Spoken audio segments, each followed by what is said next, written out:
Маткасымов бул эмне дегенде дагы деле антенна дешет. Антенна дейт. Мисалы get контактты ачып көрсөңүз деле антенна сушилка дейт. Кайсыл факторлор жана кайсы сапаттар чогулганда ийгилик пайда болду? Акыбалга эмне алып келет экен? Амал алып келет экен да. Амалга эмне алып келет экен? Ниет алып келет экен. Эң биринчи ошол фактор ниет деп түшүнөм. Өзүң баалуулуктарыңды түшүнүш үчүн эмне кылыш керек экен? Бул саатымды айтайын. Саатым белгилүү бир өлчөмдөгү. Муну бир айфонго алмаштырмакмынбы? Ооба, конечно, алмаштырып бермекмин. Айфонду эмнеге алмаштырмакмын? Бирөө мага өзүнүн машинасын сунуштаса, макул деп машинасын алмаштырып бермекмин. Жогорулап кете берип, канчалык деңгээлге чейин ой жетиши мүмкүн. Бирөө вообще Дубайдагы бизнесин же дагы башка бир нерсесин бериши мүмкүн да. А ошол нерсени ден соолугуңа алмашасың десе, алмашпасаң, значит бул сенин эң чоң баалуулугуң. Проблема деген эмне экен? Ошодо көп эле проблемалар ушул тепкичтен келет да, ситуация пайда болот, андан кийин ой жүгүртүү пайда болот, андан кийин эмоция пайда болот, анан реакция пайда болот, анан проблема пайда болот. Кайсыл жерде жаңылып атабыз деп ойлондум. Бул ысырапкорчулуктун бир түрү го дейм.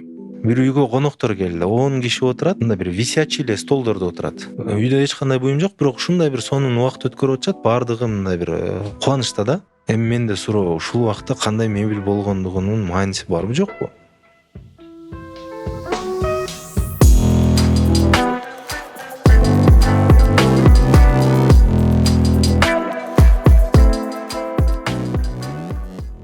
Маткасымов компаниянын негиздөөчүсү. Эми Маткасымов деле баарыңыздар антенналар эске келет болуш керек. Үйдө бир буюмдарыңызды да карап чыксаңар болот. Эгер Маткасымов деген жазуу болсо, бул байкенин заводунан чыккан деп эсептесек болот. Кош келдиңиз. Чоң рахмат. Ассаламу алейкум. Маанайыңыз кандай? Жакшы, аябай. Рахмат. Адамды бир нече сапаттар түзөт да. Ал сапаттар ар кандай болот. Ар кайсы адамдын өзүнүн чөйрөсүнө жараша, ишине жараша. Сизди кандай сапаттар түзөт деп ойлойсуз? Убай Маткасымовду кандай сапаттар түзөт? Мактайм өзүмдү. Айта бериңиз. Интроверт кишилерге мындай суроолор прям ступорго алып келет да. Ар түрдүү комплекстер менен бүгүнкү чейин күрөшүп келем. Комплекс самозванство деген түшүнүк бар менде. Убай Маткасымов ишкер, компаниясы ушунчага бааланат десе деле мындай как будто мен эместей, мен өзүмдүн бул нерседеги салымым аздай эле сезиле берет да. Ошондуктан мындай өзүмдү мындай белгилүү көп комчулукта айтып жүргөн нерселерди мен ушундаймын деп айткандан бир аз толкундана берем. Эң өзүмдүн түшүнүгүм ушул ишкердикти изилденип жүрөм. Аябай ишкердикти тандаганыма ар дайым кубанычтамын. Эң негизгиси ушул эмне себептен бизнес кыла тургандыгымды, эмне себептен команда түзө тургандыгымды, эмне себептен ушул бизнесим ушул тармакта барыш керектигиндин так жообун билем. Өмүрүмдө өзүмдүн мындай кандай максаттарга жетишим керектигин, кандай максаттарга жетким келеттигин мындай бир так сүрөттөп алганга аракет кылганмын. Толук мындай бир Аллахка деген итаатым бар. Аллахка деген мындай бир гана Аллахтын жардамы менен болот. Мен аракет кылуучумун. Анан көп киши өндүрүүчү десе, бир жөнөкөй чөптүн тамырынын өскөн видеосун көрүп, биздин колубуздан эч нерсе келбейт экен. Жаратуучу, баардык нерсеге дем берүүчү Аллах экен. Биз ошону бир аз формасын өзгөртүп, темирди ийип, темирди бүгүп, боеп туруп эле мындай бир буюм жасайт экенбиз. Негизги жаратуучу Аллах экен. Биз мындай бул жердеги жашоодогу бир так максатыбыз бар. Ошол максатты аткарышыбыз керек. Аллахтын ыраазычылыгын табышыбыз керек деген мындай бир мүнөзүм бар деп түшүнөм. Мага ушул интроверттер подкастыма келсе эле аябай сүйүнөрөм да. Анткени ушул интроверт адамдын мен түшүнүгүмдөгү ушу байкашымда ал ачылбайт ичимгечи, ичимге айтып бербейт, көптөргө айтпайт, бирок ошо ичинде ойлору такыр башкача да, башка адамдар менен экстравертке салыштыргандачы. Эмнеге интроверт болуп калгансыз? Менин оюмча, мен мектепке 5 жашымдан барганмын. Ошондуктан мен 88-жылдагы эмоционалдык мындай бир өзүн өзү алып жүрүүсү бир топ жогору болуп калган салыштырмалуу кишилер Улуураактар менен окуңуз. өзүмдөн улуу балдар менен окуп калгандыгым, анан башында билимче эмес, бирок жогорку класстарда мындай алардын бир топ мындай бир шустрый болгондугу, алардын көп нерсени бир башкача түшүнгөндүгү дагы мындай бир таасир этти деп түшүнөм да. Мен өзүмдүн бир физикалык жөндөмдөрүмдөн улам мындай бир ушул тоолук чөйрөгө кошулуп кеткенден көрө өзүмдүн мындай бир талаптарымды мындай бир башка жактардан издеп ошону реализация кылчумун да. Мектеп учурунда мындай китептерди жазчумун. Менин фантазияларым, мен эгерде айга барып калсам эмне болот, дагы башка планетага барып ал жактагы кишилер, ал жактагы жандыктар менен жолугуп калсам эмне болот деген ушундай бир анан сабактарда дагы мисалы бир проект жөнүндө же математикада бир кандайдыр бир формулалар жөнүндө окуп калсак, ошонун мындай бир жашоодо каерде пайдасы тиеши мүмкүн, келечекте кандай болот деп эле ичимден ойлонуп жүргөн мындай бир адаммын да. Анан себептери мындай бир генден же бир башка жактан таасири барбы мен толук билбеймин. Бирок бул нерсенин менин жашоодо мындай бир терс таасири мага тийген жок. Наоборот, мындай кээ бир маселелерде мындай бир сыртта пайдасыз нерселерге аралашпай калгандыгымда бир топ мындай көп результатка жеткендигимди сездим. Өзү кыргыздарда сөз бар го, ушул интроверт дейт, мындай жөн элечи шалпайган дейт го, мындай эч жөнүндө активный эмес отурганчы бул жашоого эчтеке жетишпейт да. Жашоодо шарик болуш керек, жашоодо мындай шустрый болуш керек деп мындай сөздөр көп эле угуп калганбыз да. Мен өзүм ата энемден уккам, канча адамдан уккам, жашоодо өзү бат кыймылдаган, шустрый, баары менен сүйлөшкөн ушундай адам болуш керек деп. Бирок сиз өзүңүздүн далилиңиз менен өзүңүз жетишкендикти көрсөтүп атасыз да, ушул ийгиликке андай адам жетиш үчүн андай адам болуштун кажети жок деп. Сиз кантип ойлойсуз? Ошибка выжившего деген түшүнүк бар да.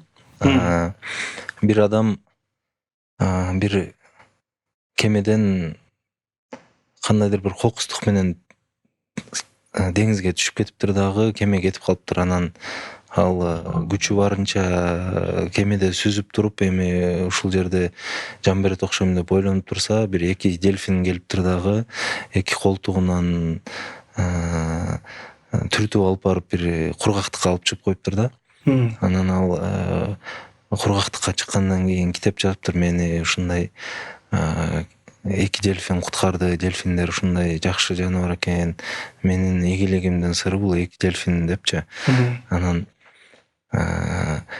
ошол китепти окуган кишилердин көбү дельфиндерге ишенип эч нерсеге жетпей калыптыр да. Мындайча айтканда, ар бир жетишкендиктин бул толтура фактору бар да. Биз мисалы Куликовскийдин жетишкендиги, кандайдыр бир менеджменттеги кыйын лидердин келиши же дагы башка бир себептер деп түшүнө турган болсок, ал жерде бир топ башка себептер дагы болушу мүмкүн да.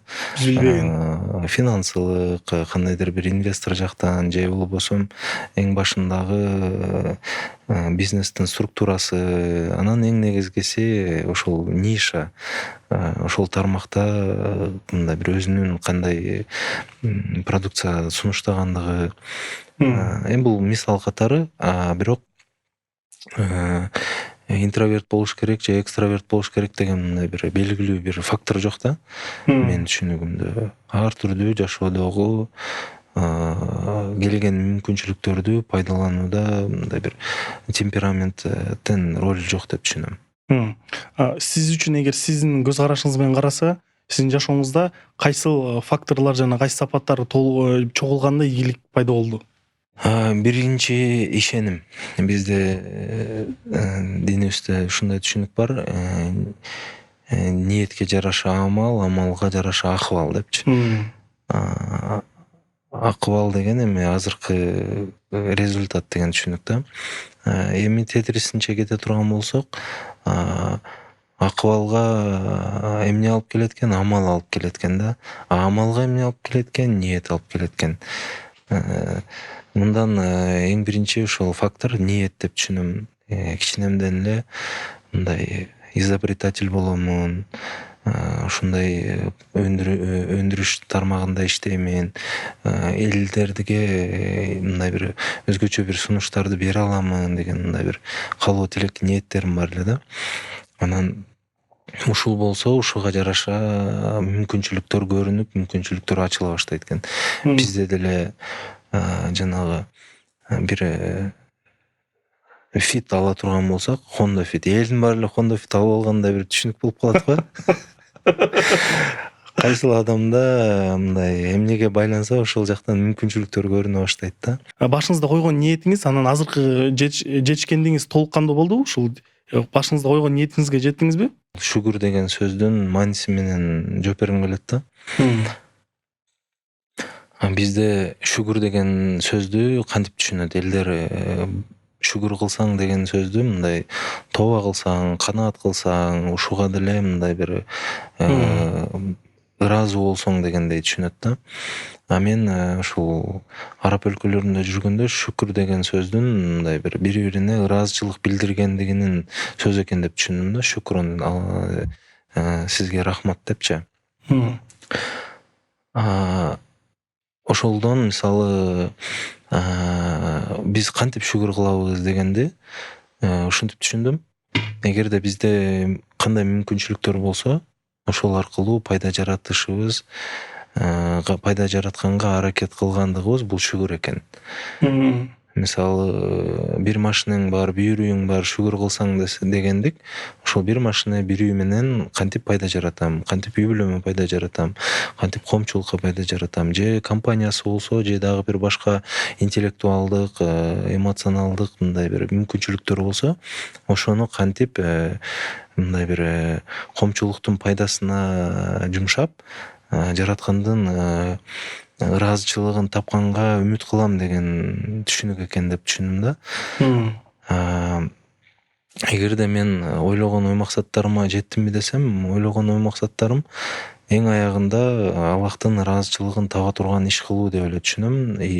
Бүгүнкү күндө канчалык алдымда мүмкүнчүлүктөр ачылса, ошонун баарын пайдаланып, төрт түрдүү пайдага жаратышым керек деп түшүнөм. Эң биринчи бул мамлекеттеги салыктагы, импорттагы жана ошондой эле экономикалык пайда жаратайын. Менде иштеген, биздин компанияда иштеген сотрудниктерге мындай бир тажрыйба, келечекте өздөрү дагы мындай бир ишкер боло ала турган же башка ишканаларда жетекчи боло тургандай тажрыйба бөлүшүүдөгү пайда жаратайын. Биздин продукцияны сатып алып аткан кишилерге сапаттуу, кол жетимдүү продукция жасап, ошону менен пайда жаратайын. Анан бизге ишенип, акчасы менен чогуу бизнес кылган партнер инвесторлорго пайда жаратайын деген мындай бир ой максатым бар. И бул канчалык мүмкүнчүлүктөр көп ачыла берген сайын ошончолук көп болуш керек деп түшүнөм.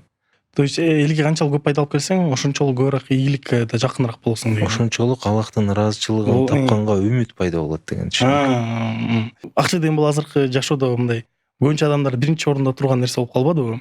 Анан көп спорлор жаралат го. Өзү Инстаграмда деле жана Рилсте да чыга берет адамдар акча табыш үчүн сен мындай болушуң керек, тигиндей болушуң керек депчи.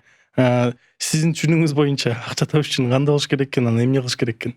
Эми бул жерде жанагы фит эле маселеде кимдин ою кандай болсо ошол нерсе көрүнө бергенде, менде наоборот азыркы учурда көп ишкерлер акчага бул ресурс катары эле карай тургандыгын көрдүм да. Акча бүгүнкү ресурс, командасына ар түрдүү жакшы шарттарды түзүп бериш үчүн, акча ресурс жаңы продукцияларды чыгарып, элге жакшы продукциялар тартуулаш үчүн, акча ресурс жаңы капиталдарды алып, ошол менен дагы ошол пайданы көбөйтүш үчүн болгон эле ресурс экен деп түшүндүм. Бирок ар бир нерсенин тартиби бар бизнесте, финансылык отчеттор бар. Ал жерде компаниянын канча пайда жаратып, канча ошондон таза пайда таап, ошону кантип бөлүштүрүлүп аткандыгынын мындай бир так көрүлүп турат да. Бул мындай бир бизнестин тартиби деп эле түшүнөм. Базовый тартип бизде эгерде ошол жөнөкөй базовый тартипти так билбесек, ар түрдүү мындай бир топ убакыт компания пайдасыз эле иштеп аткан учурлар келишет. Ал жерде проблеманын баары башталат. Жумушчулары нааразы болот, кардарлары нааразы болот, эң аягында жабылып да калышы мүмкүн. Кантип эле ушул Матказданов сиздин компанияңыз канчалык ошол айтпайсызбы, мен мынча 4 нерседен турат, ырзычылык деп ошонун баардыгын толук кандуу аткарып атабы? Эгер Матказдановдун атынан айтсак, кандай пайда алып келет? Бүгүнкү күндө менин оюмча азыркы бизге ачылып аткан мүмкүнчүлүктөргө толук кандуу эле аткарып атабыз деп түшүнөм. Биз мындан алдыдагы койгон максаттарыбызда мындан бир нече эселеген пайда келтиребиз деген түшүнүгүбүз бар. Менин түшүнүгүмдө компания 2027-жылга чейин кандай абалда болуш керек деген баардык компания чогулуп, стратсессия өткөрүп, эмне продукцияларды чыгарабыз, кандай рыноктарда өзүбүздү сунуштайбыз деген так көрүнүштөрүбүз бар. Ал жерде азыркы күндөн бир нече эсе өсөт бул нерсе. Убактыңыз канча тажрыйба чогулттуңуз, канча акча таптыңыз, канчалык өстүрдүңүз компанияңызды. Бирок ушул эң негизги жашооңуздун ушул максаты эмнеде болуп калат? Ушунун баардыгын эмне үчүн кыласыз? Эми мен бирде матричный мышление деген түшүнүгүм бар да. Эми кыргызчасы матрицалык ой жүгүртүү. Матрица деген эмне? Матрица көбүндө жанагы кино эсине келет, же болбосо Excel'деги бир таблица эсине келет. Кээ бирлеринин түшүнүгүндө бир кандайдыр бир жанагы металлды чапканда ошого мындай бир печать басылып кала тургандай матрица түшүнүк болот. Баарынын эле түшүнүктөрү бул бир мындай бир уңгу түп тамыры деп түшүнсөк болот да. Матричный мышлениеде кандай?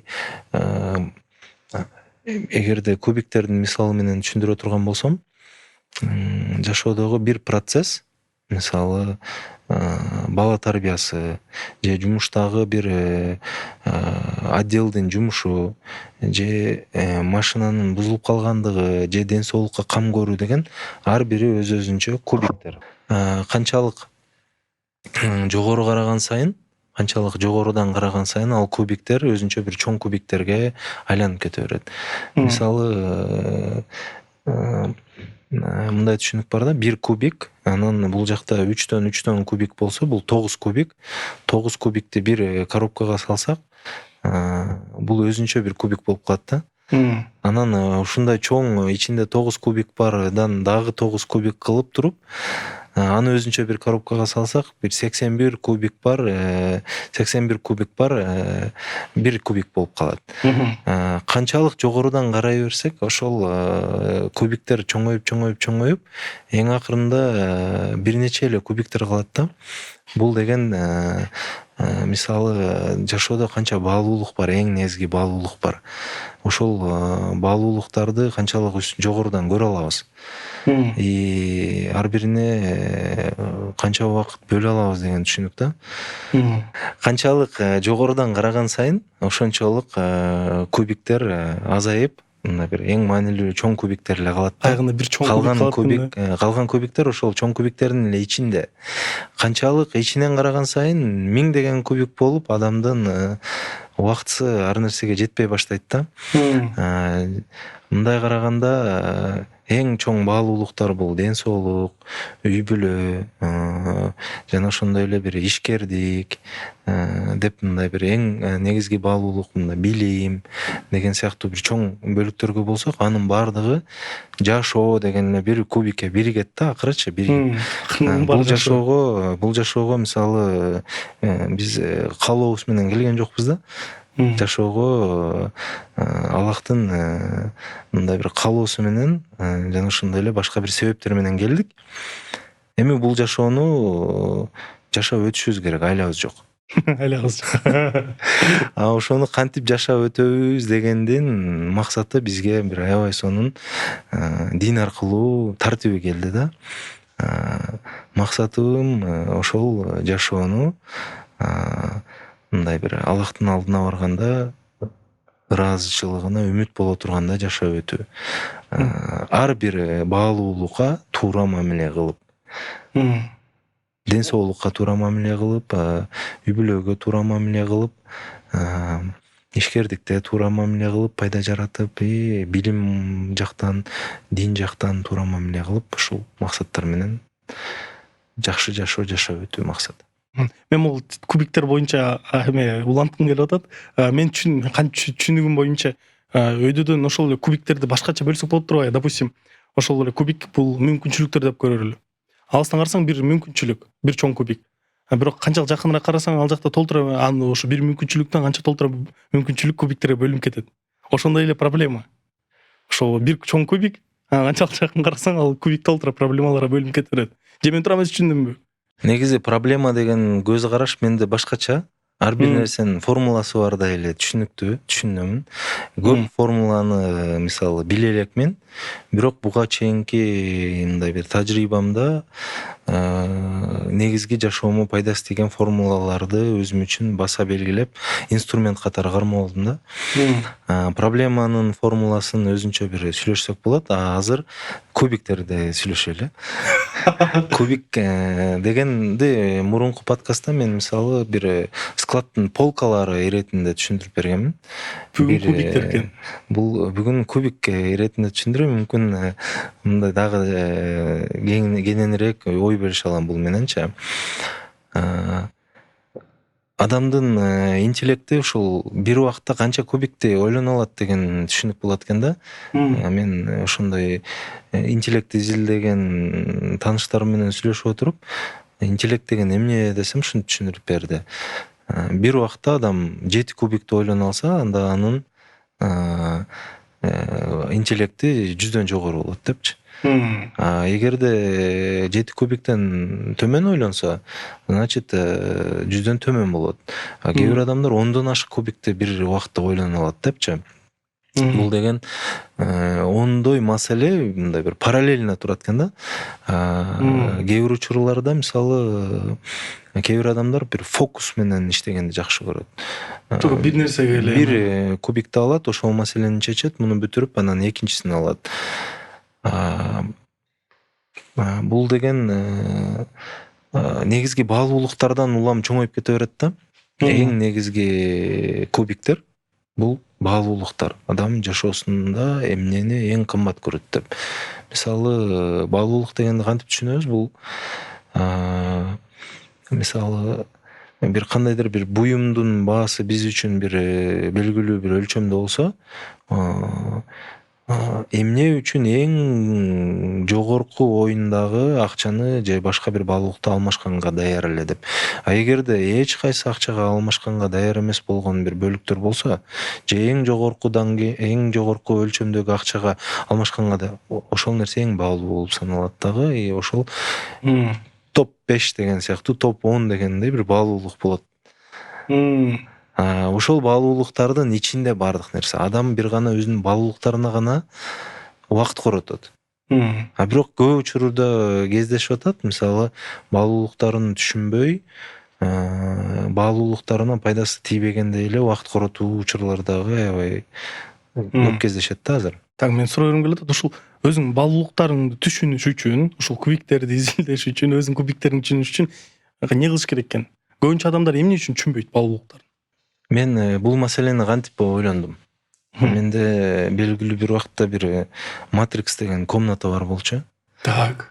Комнатанын ичине кирип алып эле менин жашоомдо эмне бар деп эле ар бирин өзүнчө бир стикерге жазып дубалга жармаштыра бергем. Бул кадимкидей жөн эле пустой комната.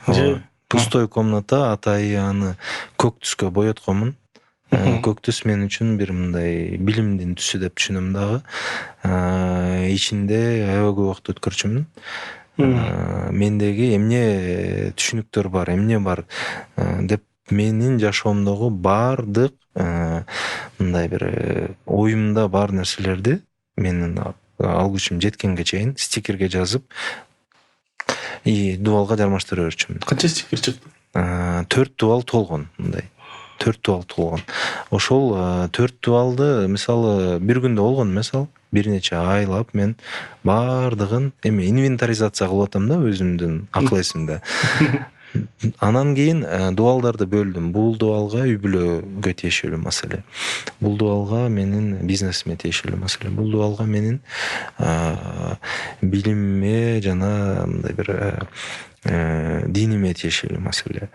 Бул дубалга менин ден соолугума тиешелүү маселе деп, анан ошого стикерлерди бөлө баштагам. Бул. Мындай айтканда разделдерге бөлүп жазып баштаган экенсиз да? Ооба. Анан аларды коюштургандан кийин кээ бирлери кайталанганын байкадым. Кээ биркилердин үстүндө турганын байкадым, кээ бирлери астында турганын байкадым. Анан ошолорду түшүнүп отуруп, менде ушундай баалуулуктар бар экен, могул маселелер ушулардык экен, могулордун пайдасы жок экенин мен ыргытамын деп мындай бир инвентаризация болгондон кийин мындай бир кадимкидей интеллектуалдык эркиндик пайда болду да. Жаңы информацияга, жаңы маалыматка, жаңы формулага башымдын даяр болуп аткандыгын түшүндүм. Ошондо бир комната көк түскө боелот. Ар кайсы дубалың бир кандайдыр бир темага бөлүнөт. Үй бүлө, там ишкерлик, бизнес же бир нерсе деп бөлөбүз. Анан ошонун ичиндеги баалуулуктарды жазабыз.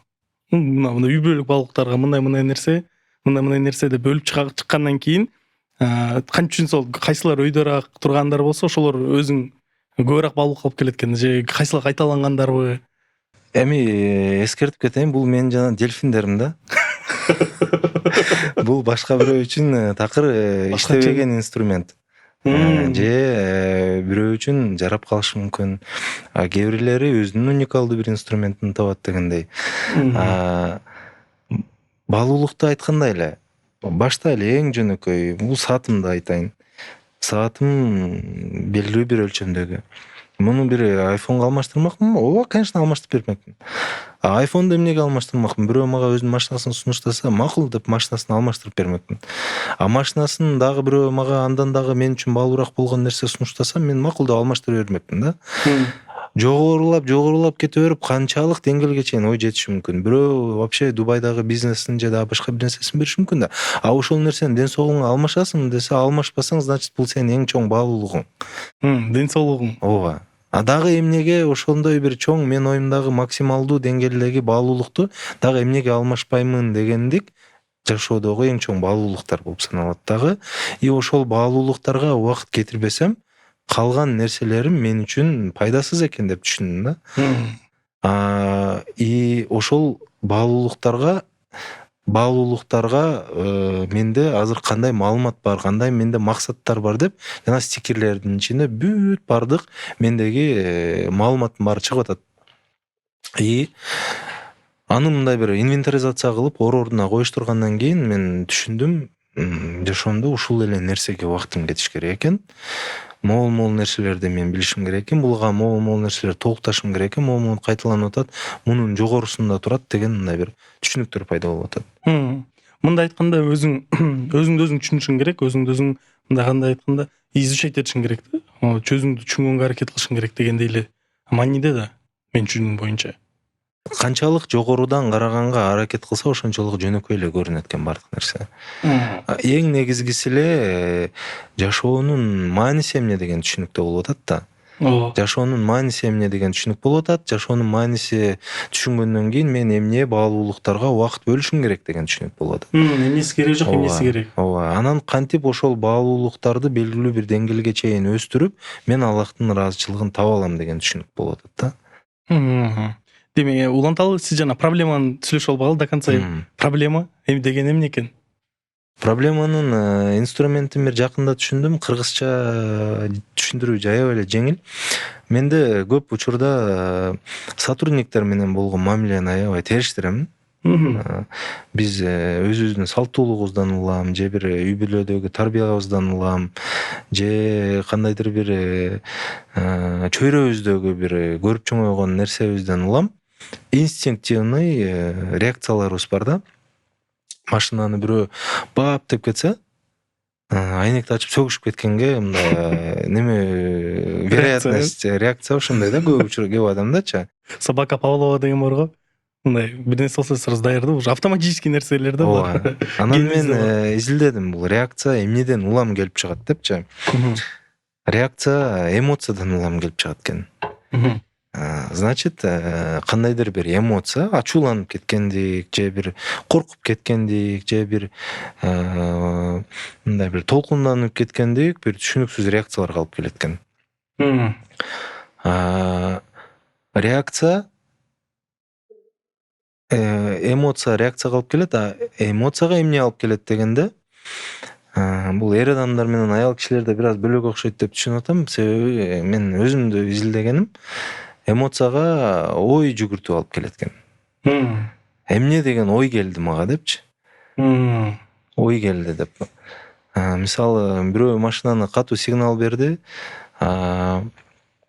Мындай бир ачууланып кеттиң. Оюң мындай түшүнүгү жок адам экен деген түшүнүк болуп атат да. Мен мындай эфирге мындай кагазга ороюн. Түшүнүгү жок адам экен, сабырсыз адам экен деген ой келип атат да. Мындай орусча айтмакчы, мягко говоря. Ооба. Ой жүгүртүүгө эмне алып келет дегенде, ситуация алып келет экен да. Мындай караганда, жашоодогу көп эле проблемаларыбыз ушул тепкичтен келет да. Ситуация пайда болот. Андан кийин ой жүгүртүү пайда болот, андан кийин эмоция пайда болот, анан реакция пайда болот, анан проблема пайда болот. Кайсыл жерде жаңылып атабыз деп ойлондум. Каерде мындай ошол проблемага келбей тургандай, наоборот, жакшы мүмкүнчүлүккө келип кала тургандай жол бар деп ойлонсом, ой жүгүртүүдө жаңылат экенбиз. Демек биз өзүбүз башында, допустим, ситуация болду. Биз аны дароо эле жаман түрдө кабыл алгандыктан биз ошол проблеманы оңдогондон көрө аны сразу еще хуже положение түшүрөт экенбиз, мындай ойлой айтканда. Ооба. Ал проблеманын артынан бир проблема жалгыз жүрбөйт да. Анын артынан дагы Жетелешип келет. Үй бүлөдөгү бир маселе пайда болот. Үй бүлөгө барып да бир топ кишинин настроениясын түшүрөт. Жумушта өзүнчө бир проблемалар пайда болот. Анан мындай бир тамыры мындай карап келсек, жеңил эле нерсе да экен. Бул өзүбүздүн мындай бир чөйрөбүздүн маданияты экен деп түшүндүм да. Анан кайра артка келип ошол ситуация болду дейли. Ситуациядан кийин ой жүгүртүү кандай болуш керек? Эгерде ой жүгүртүүбүз мындай личностуна, ошол адамга карата сын пикир айтсак, бул жерде жаңылат экенбиз да. Адамга карата сын пикир айтсак, мисалы, адам жаман экен дедик. Анан ага деген эмоция пайда болот, ага деген реакция пайда болот. Неприязнь болуп калат. Ооба. А эгерде ситуацияга карап туруп, процесске карап туруп баа берсек, анда биз мындай бир эмоциябыз ордунда болот экен да. Мен түшүнгөндүгүм, ар бир адам бул Аллахтын сүйүктүү бир сүйүктүү жаратылган маклугу да. Анан биз ар бир адам жөнүндө бир жаман ойлогонго укугубуз жок экен. Себеби Аллах аны сүйүп аткандан кийин биздин жашообуз ар бир адамдын личностуна мындай бир урмат менен Аллахтын сүйүктүү пендеси иретинде карасак,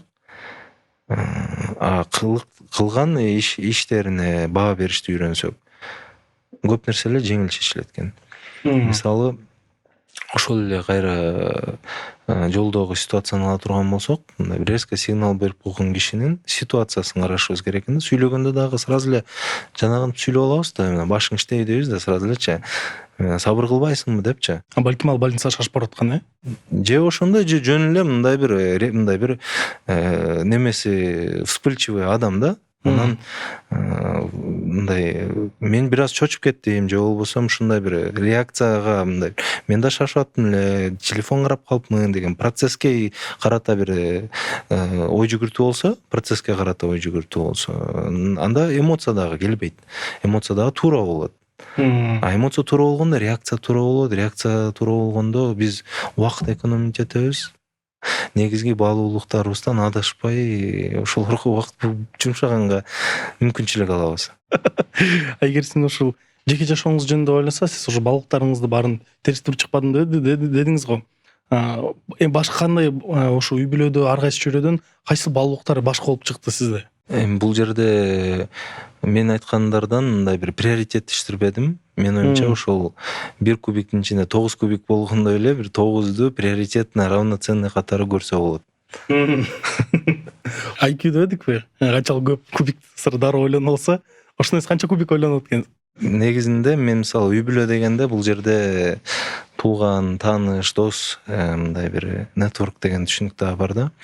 Эми ал жерде мисалы жакындыгына жараша приоритеттештирилет. Бирок үй бүлө деген именно адамдык мындай бир мамиле ошого карап кетет. Мен канчалык аз болсо, канчалык так болсо ошончолук менин убактым жетет деп ошол 4 баалуулукту анан билим менен дин маселесин чогуу карагандыгым дагы өзүнүн бир мындай бир түшүндүрмөсү бар. Себеби мен алып аткан билимимдин баардыгы эң акырында мен динге деген түшүнүгүмдү курчутпаса, значит ал билим мага керек эмес деп түшүнөм да. И соответственно билим, дин деп мындай орусчасы знание, духовность деп. Ушул духовный знание деп атпайсызбы? Азыр билесиз да, соц тармактарда эле ошол жакта көп духовный наставниктер көбөйүп кеткен. Ар ким өзүнүн баалуулуктарын бергиси келет. Биз үчүн духовный деген нерсе бир эле нерсе да, аны биз толук билебиз. Бирок суроо жаратылат го, көп адам неге бул адамдар деле ийгиликке жетет деген, ошол жөнүндө ойлонуп көрдүңүз беле? Жакында бир Америкадан досум келди. Анан ал экөөбүз сүйлөшүп отуруп, ушул теманы Америкада кандай экен, элдердин духовности кандай экен, Кудайга деген ишеними кандай экен, аларда мындай негизи эле тартип маселеси кандай экен, бири бирине мамиле кандай экен, диндин кайсыл жерлери алардан көрүнөт экен, динге деген көз караш Америкада өзгөрүп кетеби экен деген түшүнүктөрдү мындай кеңири сүйлөштүк да. Ал досум да айтып атат, мен карасам Европада деле кээ бир учурларда динге көз карашы башка болгон киши дагы же мындай бир Кудайды биз ислам менен таанысак, алар башка бир дин менен тааныса дагы баарына эле Аллах берешен бере берет экен. Ошонун мындай бир башкача бир алгоритмин түшүнгөнгө аракет кылдым. Алгоритмин түшүнгөнгө аракет кылдым дейт дагы. Анын айтканы ушундай мени таң калтырды. Бир немец адам дейт, диндеги берилген баалуулуктарды ислам экенин билбей ислам экендигин эмес. Эми ислам деле биз карасак мындай көп диндердин арасынан акыркы дин болуп атат да. Именно ошол исламдын баалуулуктары барда эле жашайт экен, бирок биз мындай бир өзүн мусулманмын дебейт экен. Ошондо менин оюмда дейт, эгерде адам ошол исламдын принциптерин ислам эмес болсо деле карманса, ал нерселердин формуласы Аллахтын берүүсүнө себепчи болушу мүмкүн окшойт деп түшүндүм. Бирок оюнда айтып атат, ошону ислам аркылуу тааныгандыгым үчүн аябай мындай бир ыраазычылык болду менде дейт да. Мен түшүнүм. Анткени тиги биринчи адам ал бул дүйнөдө деле жетишкендик дережеде экен. Эгер ислам баалуулуктарын түшүнсөң, сен ошондой 2 дүйнөгө тең иштеп салат экенсиң, мындай простой язык менен айткандачы. Биз баардык адамдар үчүн жакшылык тилешибиз керек деп түшүндүм да. Мисалы кээ бир учурларда биз ислам динин кармангандыгыбыз үчүн кутулгандарданбыз деген түшүнүк болуп калса жаңылып калабызбы деп ойлойм да. Аллахтын сүйүктүү пендеси болгон үчүн ар адамда ар дайым мындай бир тауфик берилиши мүмкүн да. Ошон үчүн мындай бир жакшы үмүт менен исламдын ушунчалык мындай адамга деген жогорку мамилеси бар экендигин түшүндүрүш керек деп түшүндүм. Көп ой пикирлер бар го, ушул бизнесмен болуп, эми түшүнбөйм, ушул адамдар акылдуу вроде, неге динге берилип кетет, же кантип дин менен жакшы болот, это же не современно деген сөздөр, ой пикирлер сизге айтылган болуш керек. Ошолорго кантип жооп бердиңиз эле? Эми дин маселесинде көп адам менен дискуссияга түшпөгөнгө аракет кылам. Эгерде кандайдыр бир ар түрдүү формалардагы мындай бир сын пикирлерди, бир жагынан сакалыма байланыштуу же келинчегим мындай бир хиджаб кийип оронуп жүрөт, келинчегиме деген сын пикирлерди мындай түшүнөм дагы. Бул нерсеге мындай бир коомчулук ушунусу менен бир сыноо, ушул нерсе аркылуу мен туура таасир алышым керек, ушул нерсе аркылуу туура жыйынтыкка келишим керек деп түшүнөм да. Менин мындай бир компанияда дагы ар түрдүү көз караштагы кызматчылар бар. Кээ бир кишилер мисалы мисалы динди карманбаган башка улуттун адамдары бар. Бул маселеде дагы мындай бир өтө терең ой жүгүртүп жүрөм. Бизде именно биздин чөйрө маданиятыбызда мындай стандарттардан алыстаган бир учурубуз болот экен да. Стандарт деген целый тоже өзүнүн мындай изилдөөлөрүм бар. Тоже Стандарт кубиктер, эмнеге депчи. Бул эми ошол бизнестеги тартиптердин ичиндеги бир кубик да. Анан дин берген баалуулуктар бул менин мындай бир көп убактымды кыскартты да изденүүдөн. Мен исламдан толук жооп таптым. Ошол нерсени мага мындай бир мээнетсиз алып калганым үчүн мындай бир аябай сүйүнөм. Сиз убакыт жөнүндө айтып калбадыңызбы? Бул эми тайм менеджмент мага абдан кызыктуу. Көбүнчө адамдар ар кимдин өзүнүн тайм менеджменти болот да, ар кайсы өзүнчө убакыт менен кыймылдайт. Сиз үчүн тайм менеджмент эмне, анан кантип өзүңүз бир күнүңүздү кантип өткөрөсүз? Эгер мындай мисал катары айтсак. Мурун компаниянын операционный жумуштарында жүргөндө менде катуу дисциплина бар болчу. Мен компаниянын сотрудниктеринин дисциплинасын караган киши катары убакытты так койчумун. Азыр операционкадан чыккан үчүн мен мындай бир оптимум деген түшүнүккө келе баштадым. Оптимум? Ооба. Көп учурда энергияны эмнеден ала тургандыгымды түшүндүм. Ошол энергияны кантип жумшашым керек. Анан кайсы учурларда ошол энергияны көбүрөөк алат экенмин. Аны канча бөлүшкөндөн кийин токтотуш керек экендигин. Ушул нерселерди түшүнө баштадым да. Оптимум деген эми мындай бир адамдын өзүнүн мындай бир чектен чыгып кетпегендей бир даражасын билгендиги. Мисалы команда менен собрание кылсам, ал жерде ушундай вовлеченный команданын бир келечекте бир эл аралык деңгээлге чыга тургандыгынын бир ишеничин сүрөттөп бергенде өтө чоң энергия кетет да. Буюрса компания бул шаарларда болот, буюрса мындай продукцияларды чыгарабыз, өндүрүш мындай автоматизация болот, мындай точка сбыталарыбыз болот дегенди мындай өзүм ошол убакта тургандагыдай Аллахтан үмүт кылып туруп айтып бергендикке мындай бир өтө чоң энергия кетет дагы. Мен ушундай бир стратсессияларды өткөргөндө мындай бир жума кайра энергия жыйнашым керек экенин түшүнөм да. Көп учурларда адам энергиясы жок, эртеси күнү кайра эле жумушка барып мындай бир жанагы процент телефондун состояние батареи дегени түшүп кеткендегидей көп заряд албай эле кайра кечке чейин заряды түгөнүп калып жүргөн учурларын өздөрү байкабай калат экен да. Выгорание болот. Ооба. Ушинтип улана берсе эртең бүрсү күнү менин ден соолугума зыян келиши мүмкүн же келечегиме зыян келиши мүмкүн деген ой адамдын мындай бир бүгүнкү күндө аракет кылгандыгына тоскоол боло баштайт да. Бирок мунун тескери жагы да бар да, ошо выгорание деп атпайбызбы? Көбүнчө жаштар азыр выгоранияны толук бар жака эле колдоно берет да. Мен үйдө жатып алып менде выгорание эчтеке кылгым келбейт деп. Бул дезмотивациябы эмне бул? Көп адамдар прокрастинациядан өзүн выгорание болуп атам деп түшүнөт. Прокрастинация деген түшүнүктү ар ким ар кандай түшүнөт. Мен үчүн эң жөнөкөй түшүндүрмөсү бул максаты жоктук же максатын унутуп калгандык. Ошол максатын унутуп калган адам бул өмүрдө өмүр сүрүш керек да, убакыт өтүп атат. Анан ошол убакытты эмне менен толтурам дегенде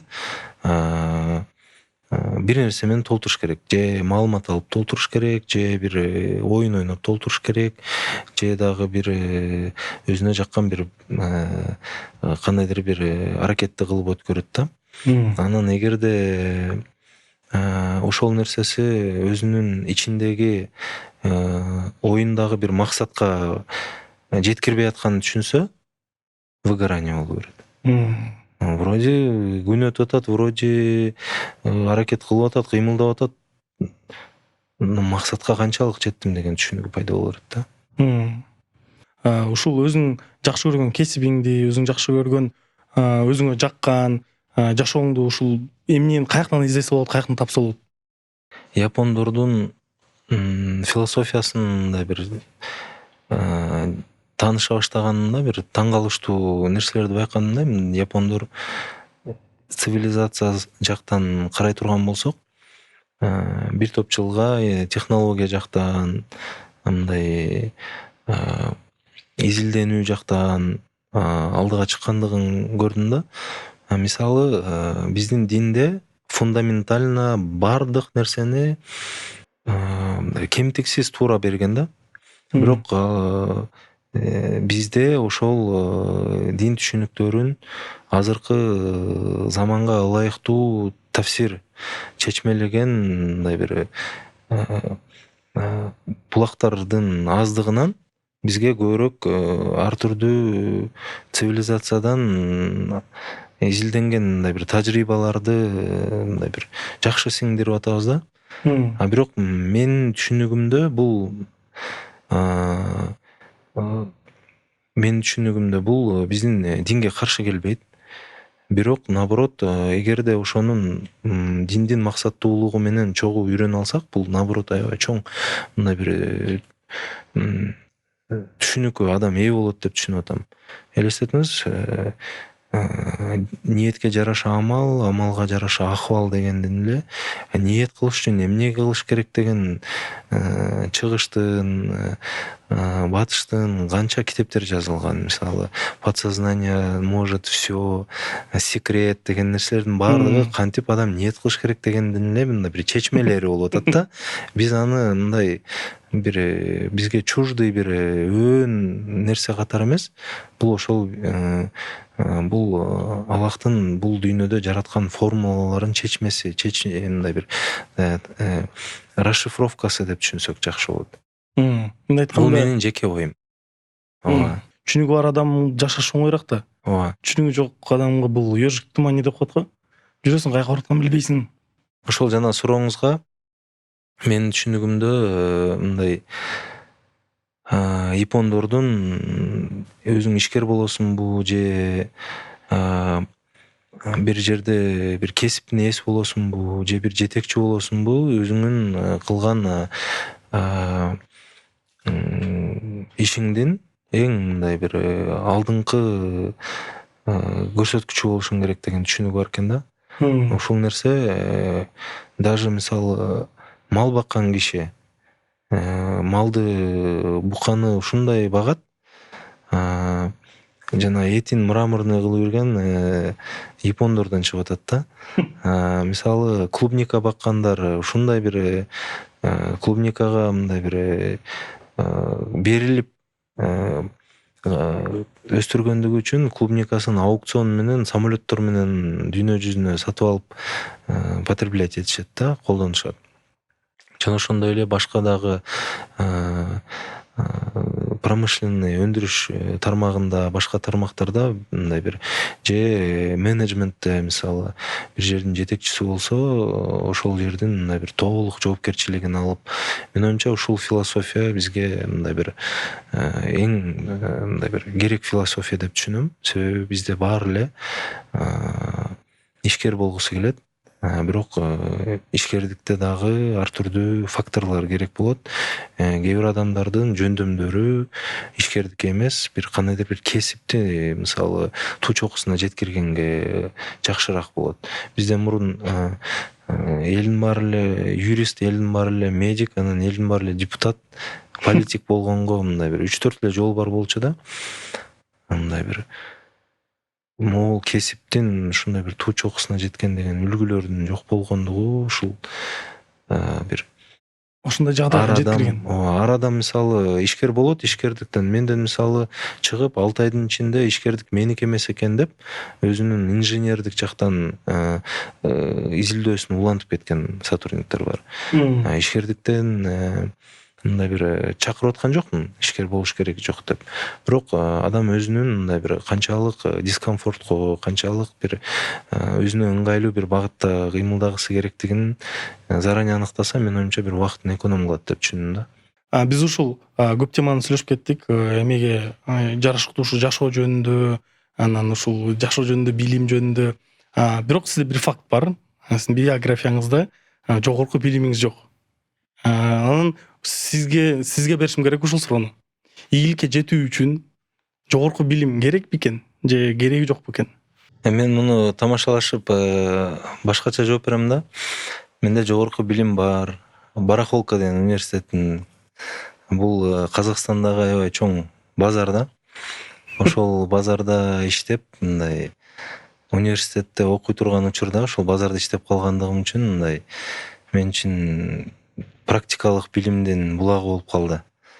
Мен ойлоп карасам 100 миңдеген адамдар менен баарлашып турмун.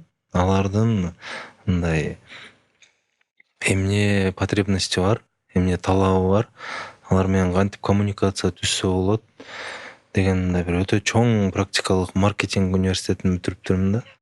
Практикалык маркетинг. Ошол нерсе мындай бир жашоодо аябай чоң таасирин тийгизди. Анан кийин, мындан кийин жетекчилик моюнга түшкөндөн кийин, моюнга түшкөн дегенде ошол атам жок болгон учурда, атам менен иштеген учурларда атам толук администрацияны өзү карачу. Кийин кайра мен ошол компаниянын башкаруусун өзүм алгандан кийин мындай жетекчилик дагы пайда болду. Анан бул нерседе аябай мындай билим керектигин түшүндүм да. Бул эгерде ошол администрированияны мындай бир теория жактан билсем, мен үчүн көп нерсени көп ката кетирбей чече алсам керек деп түшүндүм. Анан билимдин жоктугу мындай бир аябай көп каталарга алып келди. Ошол каталардын баасы менен мындай бир тездик менен администрированияны дагы үйрөндүм. Финансовый грамотностьты дагы үйрөндүм. И эң негизгиси ошол маркетинг тармагында мындай бир антенна чыгарып баштаган учурларда кантип мындай бир выделяться среди других. Биз антенна чөйрөсүнө киргенде элдердин азыр ушундай ою бар, жана базарда антенна жок эле дегендейчи. Ага чейин жанагындай Чабалекей, Дельта, польский антенналар бар болчу да, кара мындай Чабалекейге окшогончу. Биздин алып келген антеннаны мындай эч ким мындай бир жактырчу эмес. Бирок маркетингдин өзүнүн бир тартиби менен мындай бир элдин мындай бир бул антенна андан жакшыраак деп түшүндүрсө болот экенин түшүндүм да. Бул как раз ошол базардан алган эле илимдер.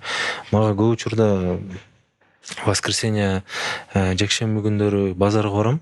Базарга барганда өзүмдүн мындай бир жанагы мындай бир кандайдыр бир мага жакын бир чөйрөгө келгендей сезем да. Базарда иштеген кишилер менен сүйлөшсөм, жарым тилден сөз табам. Как рыба в воде. Анан көп учурларда көп маселенин жогун таппаганда базарга келем дагы делечи. Базарга келип, базардагы байкелер менен, эжелер менен сүйлөшкөндө алар үчүн мындай бир жөнөкөй эле маселе да алчы. Анан мен базарда ушу бир нерсени түшүндүм. Базарда ушунчалык конкуренция күчтүү экен. Ошол конкуренттер менен конкурировать этип байланып, базарда көп киши ой жүгүртүүсү чектелип калат экен деп түшүндүм да. Базардан сырткары дагы чоң мүмкүнчүлүк бар дегенди базардын ичинен көрө албайт адам. Эртеден кечке чейин базардын эле маселеси менен жүрүп, сырттагы маселелер өөн тааныш, коркунучтуу көрүнө берет. Базар бир аябай жакшы институт экен, бирок мүмкүнчүлүктөр сыртта экен да. мүмкүнчүлүктөр сыртта экен. Сиз айтып атпайсызбы, анын ичинде адамдар конкуренция катуу күчтүү экен, анан сыртта мүмкүнчүлүктөрүбүз байкабай ошо базар менен жашап калат экен депчи. Анда ошондо сиз кантип ошо базарда иштеп жүрүп, ошо сыртта мүмкүнчүлүктөрдү көрүп калгансыз? Биз эми биринчиден чоң максат койдук. Анан мен бул максатты ишке ашыруу үчүн жардамга инимди чакырдым. Ал бир университетте окучу, престижный университет. Анан ал мага жардам берип, ал именно соода тармагын карап калып, мен өндүрүш тармагына өтүп кетип, ушинтип мындай бир сырт жактагы мүмкүнчүлүктөрдү көрө баштадым. Бирок базарда ушундай бир түшүнүк бар. Суровая реальность деп коем. Мындай интернеттен түрдүү маалыматтарды угуп, баш айлана баштайт да.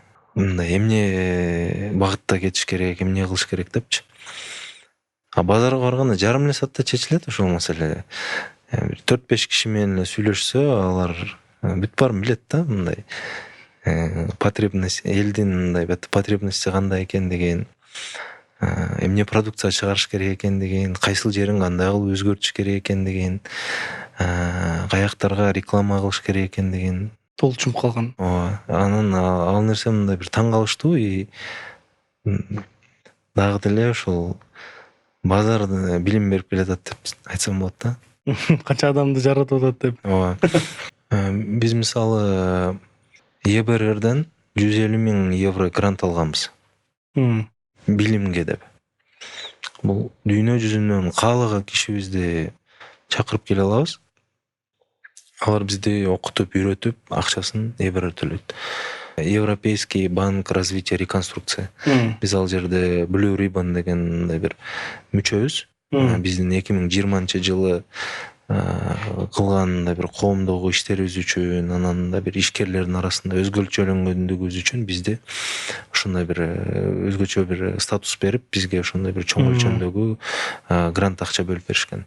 Биз ошону мисалы Эстониядан, Латвиядан, Россиядан, Япониядан мындай бир кыйын специалисттерди чакырып келебиз. Үйрөтүш үчүн. Ооба. Бирок бардыгы ошол компаниянын идеологиясын түзүү, компаниянын стратегиясын түзүү, компаниянын өндүрүшүн автоматизация кылуу, корпоративдик культура түзүү деген маселелерде гана. Маркетинг маселеде базардай эч ким билим бере албайт. Мен толтура маркетологдорду түшүндүм. Ушул базар билген илимди эле мындай бир туура формулаларга салып, мындай бир аябай мындай бир неме кылганда татаалдаштырган. Азыркы маркетологдор дейсиз. Ооба. Базарда ал нерсе мындай бир жөнөкөй эле формада түшүнүктүү иштейт ал нерсе. Сиз мисал түрүндө айтып кетип аласызбы, бир салыштырмалуу кылып? Мисалы мен воскресенье күндөрү барам, продукт алам. Себеби базарда эң мындай качественный продукт базарда. Ал жактан эт аламын, продукт аламын, анан балдарым оюнчук алам. Чогуу алабыз. Анан бир сатуучу мисалы кандай мамиле кылып атат, экинчи сатуучу кандай мамиле кылып атат, үчүнчү сатуучу кандай мамиле кылып атат. Биринчи сатуучу менен экинчи сатуучусунун айырмасы эмнеде экендигин түшүнгөндүгүңүз компанияңызда эмне өзгөртүш киргизиш керек экендигиңиздин эле жообу да. Сиз потребитель катары кимге барып атасыз? Мисалы мен бир оюнчук саткан кишиге барам, кандай ассортимент алып келген, кантип коюштурган, кантип сүйлөшөт, кантип соодалашат, экинчиси кантип соодалашат. Экинчисинин сизге деген кылып аткан ыкмасы бул эң рабочий метод да. Сиздин выборыңызды таба алып аткан киши, сизге соода кыла алып аткан киши бул ошонун эле методун алып барып туруп компанияга койсоңуз, ал сразу выстрел берет. Бул дагы бир инсайт, бирок бул уже ишкерлерге бир инсайт болгон окшойт, Менин оюмча да. Жаштарда ой түшүнүк бар да. Мен бизнес ачыш үчүн мага мынча миллион доллар сом керек. Мынча деген поддержка керек. Мага бул керек. Алсыз жок болсо мен бизнес ача албайм.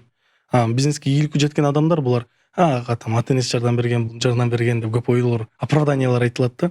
ошолорго эмне деп айтмакчысыз, өзүңүздүн мисалыңыз менен? Негизи бизнесмен болуу бул обязательный деп биринчи сүйлөшөлү да. Просто бизнес болуу обязательно деген жок, просто көбүнчө адамдар бизнес болгусу келет да. Бул Анткени менин түшүнгөнүм жанагы апабыз министр болосун дейт го, же президент болосун деп, анан өмүрдө президент же министр болбой калсаң мындай бир утулгандай бир жашап каласың да. Ишкердик тоже ошондой да, кээ бир адамдарда ар түрдүү себептерден улам болбой калат. Кээ бир адамдар түшүнөт жашоодо мынчалык мындай бир маселелерге дуушар болгусу келбейт экендигин. Негизи эле бизнес кылаардан мурун адам, менин оюмча, мындай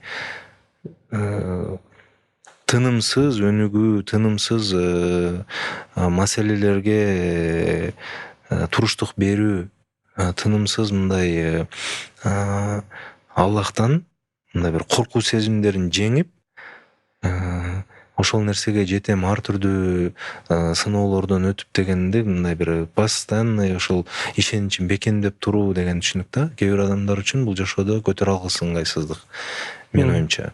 Эгерде ошол учурда дагы мен ишкер болушум керек деген чечим чыкса, менин кеңешим биздин компанияда финансовый грамотность деген түшүнүк бар да. Биздин азыркы учурда деле бир чоң проект баштасак, ал проектти ишке ашыруу үчүн бизге акча экинчи фактор. Биринчи бул нерсенин так мындай бир аналитикасы, анан ошол нерсени ишке ашыра ала турган команда. Анан үчүнчү ресурс маселеси келгенде, бул жерде эгерде аналитика менен команда болсо, бул нерсеге акча бергенге даяр, акчасы көп кишилер көп. Ушундай эле эгерде биздин уже бэкграундубуз, мисалы буга чейинки басып өткөн жолубуз бир максатты көздөп жете ала тургандыгыбызга элге репутация катары ишеним берсе, акча берем деген ошол проектти чогуу ишке ашырып, чогуу пайдасын көрөлү деген киши көп да. Бизнесте деле ошондой. Сиздин мындай бир бэкграундуңузду карайт. Буга чейин мындай бир жашоодо бир ийгилик, мындай бир жетиш, мындай бир кыйынчылыктардан өттүңүзбү, же эң биринчи проектиңизби? Өзүңүз жактан канча чыгым болуп атат? Өзүңүз эмнени курбанчылык кылып атасыз бул нерсеге дегенди карайт. Анан идеяңыздын аналитикасы канчалык туура, же өзүңүздүн эле бир кыялыңызбы? Эгерде биринчи, экинчи маселе чечилсе, акча проблема эмес. Сиз кантип билесиз ушул бизнести кантип ийгиликтүү деп аныктаса болот? Ийгилик дегенде негизи мындай бир эталону кимде, мен түшүнүшүм кыйын да. Ийгилик деген, менин оюмча, азыркы көбүнчө ийгилик деген эталонду биздин соц тармактар жаратат да. Соц тармактагы белгилүү адамдар, бизде көбүнчө белгилүү адамдар, булар кимдер? Булар же блогерлер, жакшы жашаган, мындай өзүнчө кызыктуу көп катталуучусу бар, элге белгилүүлүк, же болбосо акча көптүү. Ошол эки эталон менин көз карашымча да. Менин оюмча, алар мени ийгиликтүү деп ойлосун дегендер көп да арасындачы. Мен ийгиликтүү көрүнгүм келет дегендер көп. Менин түшүнүгүмдө ийгиликтүү адам өзүнүн жашоосунда максатын түшүнүп, кылып аткан жумушу менен ошол Аллахтын ыраазычылыгын тапканга үмүттөнгөн адам. Үмүтүнө мындай бир үмүтү пайда болгон адам. Ошол кылып аткан жумушу эртеңки күндө Аллахтын ыраазычылыгын тапканга үмүтүнө тетирей болуп калбай турганды түшүнгөн адам. Эме элестетиңиз, сиз бир казино иштеттиңиз, же бир дагы мындай бир шариятка туура келбеген, адамдарга пайда келтирбеген жумуш менен ийгиликке жеттиңиз. Менин оюмча, бунун артында ийгилик жок. Себеби жашооңуздун аягында артыңызда караганыңызда мен Аллахтын ыраазычылыгын таба аламбы дегендин жообуна алган жообуңуз сизди канааттандырбашы мүмкүн. Менин оюмча, бирөө бир ветврач болуп деле ушундай бир жакшы кызмат кылсын, элдин мындай бир аябай сонун алкышына калсын,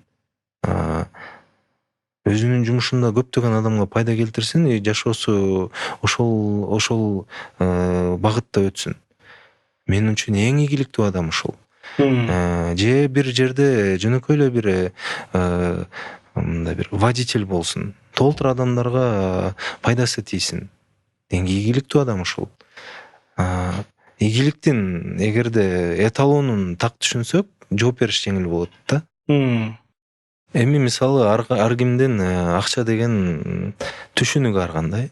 Мен бирок ар ким туура эмес кылып атат же ар кимдин ою мындай болуш керек деп түшүнбөймүн. Менин түшүнүгүмдө акча бул ресурс. Эгерде адамдын түшүнүгүндө бул жашоонун мааниси болсо, акча ошол нерсеге жакындата турган нерсе катары болсо, ал киши канааттанат да. Ал киши мындай бир убактым текке кетпей атат деп түшүнөт. Азыр алдыда кандай ниеттер бар? Кайсы ийгиликтер жетейин деп, эмне максаттар коюп атасыз? Менин башынан эле эми формула менен сүйлөп, матрица менен сүйлөп баштадым.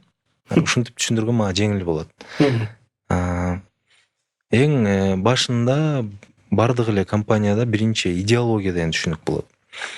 Идеология бул эмне максатта түптөлгөн компания, эмне максатты көздөгөн компания, кандай баалуулуктары бар компания, эмне этиканы кармаган компания, кандай маданиятты кармаган компания деген нерсе бир чектен чыгып кетпегенге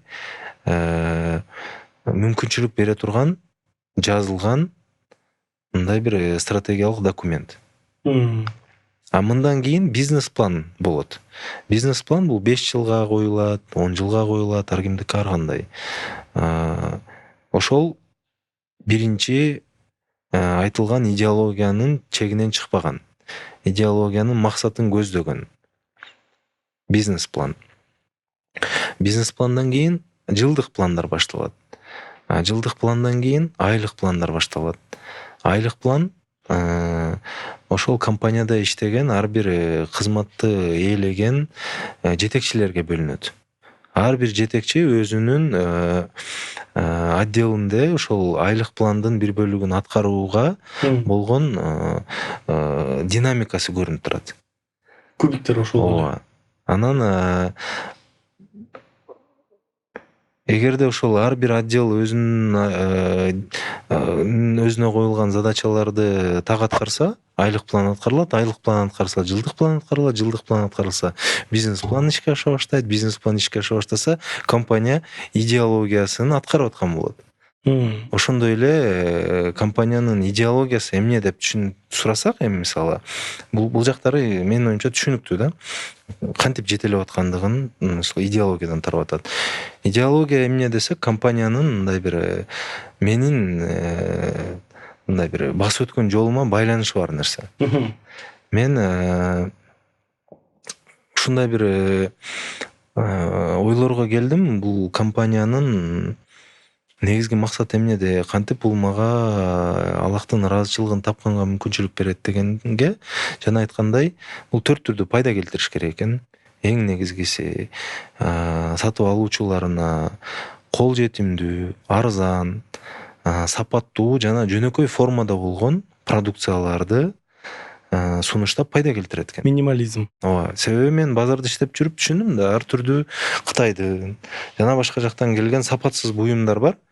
Сатуучулар, алуучулар келет, алат дагы бул жарабаган буюм турбайбы, эмнеге муну сатасың деп мындай наалыгандар бар да. Вот ошонун ордуна биз маткасын мындай сапаттуу буюмдар жасайбыз. Значит, алуучуга пайда. Экинчиси командага шарт түзүп берет. Бизде иштеп аткан сотрудниктерге эң жакшы шарттар түзүп берет. Аларга билим берүүсүнө себепчи болот, билим алуусуна себепчи болот, тажрыйба алуусуна себепчи болот жана өзүнүн жанагындай келечектеги бир лидерлик сапатын тарбиялаганга мүмкүнчүлүк берет. Жетекчи болуп барган сайын биздин карьерный лестница менен өсүп. Үчүнчү учурда инвесторлор. Биздин команда менен чогуу пайда тапкысы келген инвесторлор менен пайда бөлүшөт. 4-үнчү учурда бул мамлекетке келтирген пайдасы. Биз мисалы завод курган жер 2 гектар тала убагында мындай бир чөй өсүп турган, тикен өсүп турган, каралбаган жер болчу. Азыр ал жерге завод курулуп, инфраструктура пайда болуп, тегерегинде квартиралар салынып, жолдор оңдолуп, мындай бир экономикага пайда келтирип атат.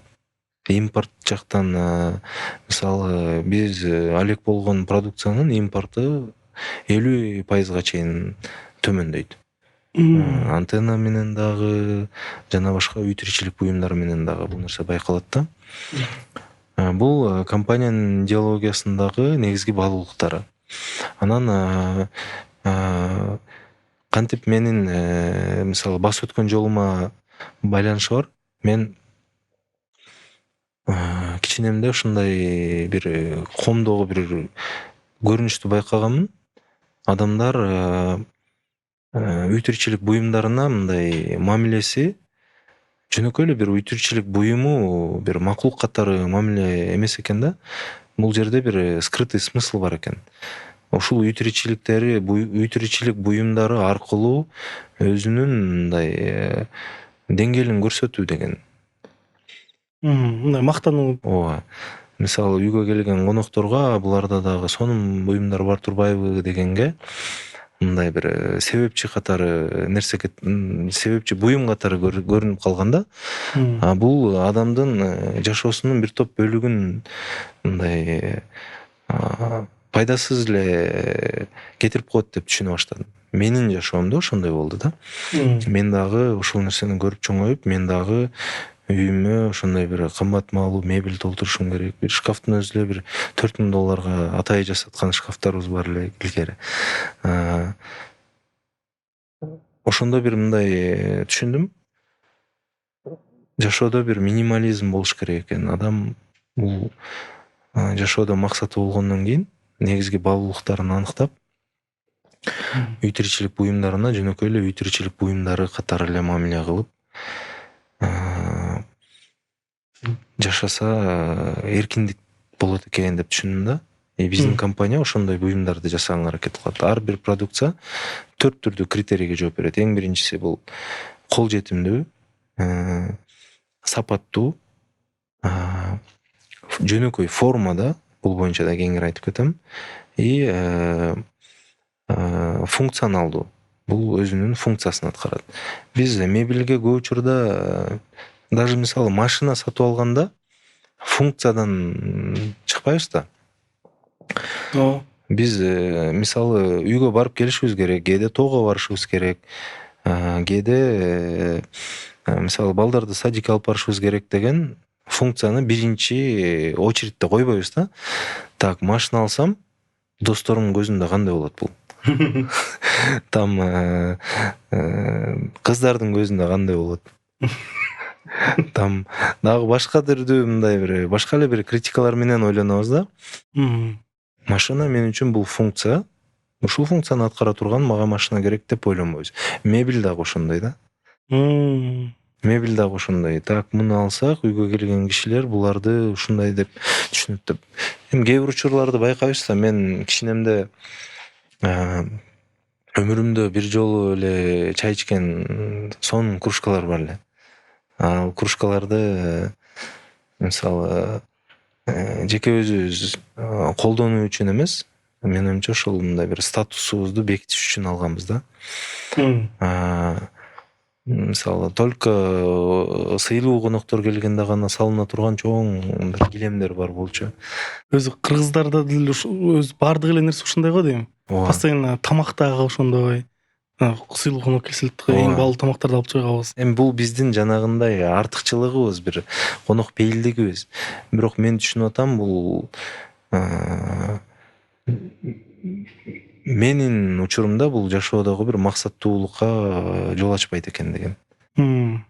Ошол эле мисалы конок пейилдикти мен кээ бир үй бүлөлөрдөн көрөм, мындай бир үйүндө эчтеке жок.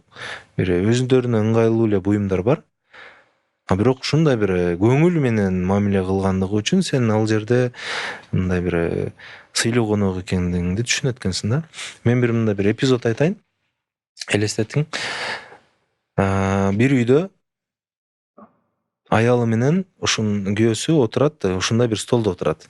Анан бир аз араздашып кетти, чырлашып кетти. Анан эр киши мындай эмоциясына алынып кеткендиги үчүн мындай бир стаканда турган сүт төгүлүп кетти. Сүт мындай бир столдун үстүнө жайылып кетти. Ошол учурда гана сиз түшүндүңүз, бул жерде стол бар экен. А негизи стол мындай бир көрүнбөгөн эле бир буюм эле да. Элестетиңиз, бир кичинекей бала манежде мындай бир ойноп атат. Анан анын эжеси же байкеси мындай бир көрүнбөгөн бир табуреткага окшогон нерсеге чыгып, карап өзүнүн инисине мындай бир сүйсүнүп карап атат да. Бир үйгө коноктор келди. 10 киши отурат. Мындай бир висячий эле столдордо отурат. Көрүнбөгөн столдордо отурат. Бирок ушундай бир сонун үйдө эч кандай буюм жок. Бирок ушундай бир сонун убакыт өткөрүп атышат. Бардыгы мындай бир кубанычта да. Эми менде суроо, ушул убакта кандай мебель болгондугунун мааниси барбы жокпу? Ошондой эле мисал катары айтып кетсем, азыр сиз подкастка келдиңиз конокко. Ооба. Сүйлөшүп кеткенден кийин сиз эмне сүйлөшкөнүңүздү эстейсиз да. Ооба. Кандай стол эле, кандай микрофон, кандай камера экенин эске келбейт да. Ооба. Ошондой эле бул мындай эгер жалпак тил менен түшүндүрүп кетсек, биринчи эмнени ойлонобуз, ошого жараша баардык буюмдар да болуш керек экен да, чектелүү. Мен ойлойм, бул ысырапкорчулуктун бир түрү го дейм. Ушинтип жашашчы, в принципе, бизде көбүнчө ысырапкорчулукка жакын го. Той десе эле той, уй десе уй. Бул да ошол биздин мамлекеттик, улуттук ой жүгүртүүбүз да. Кантип ойлойсуз, ушул биздин элибиздин ошол жаман адаттарына дагы кандай адаттар кошулат? Мен эч нерсени жаман дебегенге аракет кыламын. Бирок менин оюмда бул нерсе менин жашоомдо, жеке өзүмдүн жашоомдун көз карашы менен карайм да, негизги баалуулуктарга убакыт бөлбөгөндүккө алып келди деп. Ошондой эле менин ата-энемдин, менин тууган уругумдун мындай бир негизги баалуулуктарына эмес, башка бир баалуулуктарга убакыт бөлүп койгондой бир көрүнүш калтырды да. Мен ошол нерседен мындай бир сабак алып, өзүмдүн жашоомдо ушул нерсе болуш керек экен деп, бул нерсеге башкача мамиле кыла баштадым. И менин иш аракетим дагы ушул нерсеге байланышлуу болуш керек деп, мен чыгара турган буюмдар ошол нерсенин альтернативасы болгонго аракет кылып атабыз. Мисалы, биз чыгарган мисалы этажеркаларды чыгарабыз. Бул шкафтын ордуна ээлей турган нерсе да. Биз мисалы шкафты алайлы. Менин үйүмдө шкаф бар. Аябай кооз, сырттарында оймолор бар. Бирок ошол эле функцияны мындай бир 2 полкадагы ээлейт. Баасы 20 эсе арзан. И шкафтын ичи ар дайым мындай жыйналбайт. Себеби эшиктери жабылып турат. Бардак. Этажердун эшиктери жок болгон үчүн ал жерде ар дайым жыйналып турат. Себеби адам көрүп турат. Менин оюмда, менин убактымда ошол мындай бир бул мен үчүн комфорт жаратуучу буюм болсо, ага минималдуу гана требования менен карашым керек эле. Дагы кандай буюмдарды ушундай салыштырып айтып бере аласыз? Бизде мисалы гардеробный вешалка бар. Мындай буттары менен кайсы учурда астын тазалаш керек болсо бияка жылдырып кое берет. Жөнөкөй эле бир же 2 бөлүктөн турган вешалка, турникет сыяктуу. Анын үстүндө плечик вешалкалар бар. Ага ар бирине 50ден ашык кийим батат. Ошол эле буюм мисалы бир жатуучу бөлмөдө тура турган болсо, бир шкафтын ролун аткарат. Анын размери кандай? Бул жагы 1,5 метр болгон эле бир жөнөкөй эле бир илгичтер. Гардеробный вешалка деп азыр аябай мындай бир көп кишиге мындай бир вешалканын ордун аткаруучу буюм катары альтернатива. Болгону 1,5 миң сом турат, зато адамдын биринчиден кийимге деген мамилеси өзгөрөт. Ашыкча кийим болбош керек экендигин түшүнүк болот. Экинчиден бар кийимдин баардыгы илинип турат, ар күнү колдонот. Биз мисалы кээде 3 жыл мурун кийген кийимдерибизди таап алабыз да. Ушундай кийим бар эле деп. Ушуна кийбей койгон турбаймын депчи, тойдо берген кийимдер бар. Илинип кол алдында турган нерсени пайдаланат экен адам. Анан эң негизгиси таза тыкан турат. Мисалы шкафтарда мындай И көп учурда ошол кийимди мисалы гардеробный вешалкага жайгандан кийин үтүктөштүн кажети жок болот. Мындай бир толтура минимализмге деген мындай бир плюс функциялары бар буюмдар да. Биз чыгара турган буюмдар эми бир гана ушул багытта кетет. Жашоону жеңилдетүү, өзүң үйдөгү жашоону жеңилдетүү мындай айтканда. Ооба. Жумадыл байке мисалы Кара булакка барганда силер берге баняга, мончого келген жоксуңар. Силер бул жерде атмосферага келдиңер деп айтат да. Бул мындай башкача бир атмосфера деп. Ошондой эле биз буюм чыгарабыз, бирок бул буюм мындай бир образга алып келет деп үмүттөнөбүз да. Максатыбыз ошол. Азыр сиздин буюмуңузду эми канча адам колдонот деген статистикаңыз барбы? Мисалы биз соцопросторду жүргүзөбүз, өзүбүздүн маркетинг бөлүмүбүздө мындай бир Маткасымов жөнүндө толтура мындай бир Маткасымов бул эмне дегенде дагы деле антенна дешет. Антенна дейт. Мисалы Get контактты ачып көрсөңүз деле антенна сушилка дейт. Анан мен оюмда келечекте ушул бир жакынкы 5 жылда биздин ушул өзүбүздөн чагылдырып аткан жашоо образыбыз менен мындай Маткасымов минимализм, Маткасымов баалуулук, Маткасымов мындай бир жөнөкөй жашоо деген мындай бир хэштегтер пайда болот деп үмүттөнөм. Ошондой максатта кетип атабыз буюрса. Антенна боюнча аябай жакшы айттыңыз. А сизди ушул ренжитеби? Эми мисалы Телекти Шаулин дешет. Телек Токтогазиевтичи, бирок ал аны менен сыймыктанат да. Бул деле биздин эң башкы мындай чыгарган продукциябыз менен ассоциироваться эткендиги, ошол убакыттагы мындай бир маркетингдин аябай катуу иштегендиги бул катары эле көрүнөт дагы. Биз көп учурда логотипибизде дагы ошол антеннанын мындай бир символун сактап калганга аракет кылабыз. Бул эң башындагы биздин толкун деп. Мен ушундай бир түшүнүктөмүн. 2016-жылы компания ачылганда менде ушундай бир жанагы толкун келатканда шамал болот деп айтышат го. Ошондой бир сезим пайда болгондо жакында Кыргызстан санарип өтсө биздин антенналар эң мындай бир керектүү буюм болот деп толкундун алдындагы шамал сыяктуу сезилген. Ошондой эле азыр 2024-жылда ушундай бир Кыргызстанда бир жөнөкөй типтеги жашоону каалаган мындай бир потребность келатат деп шамалды сезип атам да. Буюрса именно адам $1000, $2000 шкаф алгандан көрө жөнөкөй эле 5000, 10 000 сомго целый кийимге таза карап туура кам көрүүчү каражаттарды сатып алганга мындай бир өтөт деген мындай бир толкунду буюрса сезип атам. Ушул Кыргызстанда минимализм деп атпайсызбы? Ушу Кыргызстан чөйрөсүндө. А сиздерде кандайдыр пландарыңыздар барбы? Башка мамлекеттерге чыгып, дүйнөнүн жүзүнө чейин жайылтам деген ушул ойлоруңуз барбы? Эми биз азыркы учурда масштабты Орто Азияга алганбыз. Орто Азия. Ооба, себеби мен айтып аткандай мындай